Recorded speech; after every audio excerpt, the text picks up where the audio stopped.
বাংলাদেশের একটা প্রতিচিত্র দেখা যাচ্ছে। পুরো বাংলাদেশের জেলা বলি, বিভাগ বলি, সিটি কর্পোরেশন বলি আর পৌরসভা বলি, যাই বলি না কেন, পুরো বাংলাদেশের জনপ্রতিনিধি আমরা যাদেরকে বলি, সেই জনপ্রতিনিধিদের একটি প্রতিচিত্র এখানে রয়েছে। অর্থাৎ এটি আসলে একটি বাংলাদেশের মানচিত্র। হাসনাত একটু আগে একটি কথা বলেছে যে নতুন বাংলাদেশ আসলে আমরা যেভাবে চাই।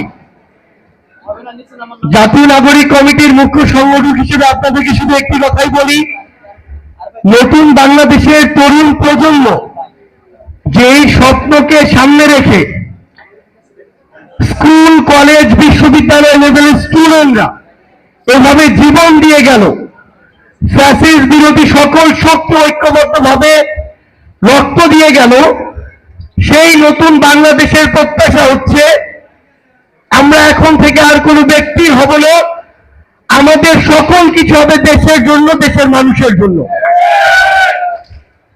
এখানের কাউকে সার্ভিসের হওয়ার প্রয়োজন নেই, হাসনাতের হওয়ার প্রয়োজন নেই, নাসিরের হওয়ার প্রয়োজন নেই, ফুয়াদের হওয়ার প্রয়োজন নেই।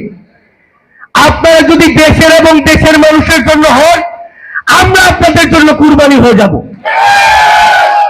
বাংলাদেশের মানুষ বিগত 16 বছরে যে অন্যায়, নির্যাতন, নিপীড়নের শিকার হয়েছে, আমরা বিশ্বাস করি আপনাদের ভিতরে ওই গার্ডস আছে, ওই সাহস আছে, ওই নৈতিকতা আছে বলেই আপনারা এই 24-এর যোদ্ধাদের সামনে এসে বসেছেন। আমরা বিশ্বাস করি এই 24-এর অভ্যুত্থানে আপনাদের অবস্থান ফ্যাসিস্ট বিরোধী ছিল, অথবা আমাদের সাথেই আপনারা রাজপথে ছিলেন বলে আজকে আমাদের সাথে চোখে চোখ রেখে আপনারা বসতে পেরেছেন। সেই জায়গা থেকে আগামীর বাংলাদেশের তরুণ প্রজন্ম যেটি চায় যে আমরা আর দল কানা হব না, আমরা আর ব্যক্তি কানা হব না, আমরা কোনো গোষ্ঠীর স্বার্থ উদ্ধার করব না, আমরা নতুন এমন একটি স্বপ্ন দেখব, এমন একটি স্বপ্নের সারথি হব যেখানে আমরা জনগণের কাছে যাব, জনগণের কথা শুনব, জনগণের কাছে জবাবদিহি করার মানসিকতা থাকবে। সবচেয়ে বড় কথা হচ্ছে জনগণের ভোটে নির্বাচিত হওয়ার মতো যোগ্যতা আমাদের থাকবে। ফুয়াদ ভাই এখানে কথা বলে গিয়েছেন, তার কথাগুলোর সাথে আমি আমার জায়গা থেকে সম্পূর্ণ একমত। এই জায়গাটিতে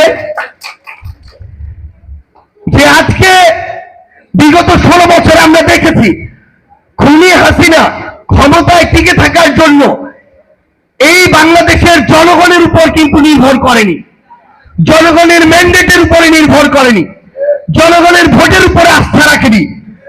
খুনি হাসিনা এই বাংলাদেশের ক্ষমতায় সর্বশেষ সময়টিতে টিকে ছিল আমলাতন্ত্রকে ব্যবহার করে, প্রশাসনকে ব্যবহার করে, এবং জনগণের সাথে রাজনীতির যে একটি সম্পর্কে দূরত্ব তৈরি হয়েছিল, জনগণের সাথে সরকারের যে একটি দূরত্ব তৈরি হয়েছিল, সেটি বাংলাদেশের জনগণ এই অভ্যুত্থানে প্রমাণ করে দিয়ে খুনি হাসিনাকে দেশ ছাড়া করেছে।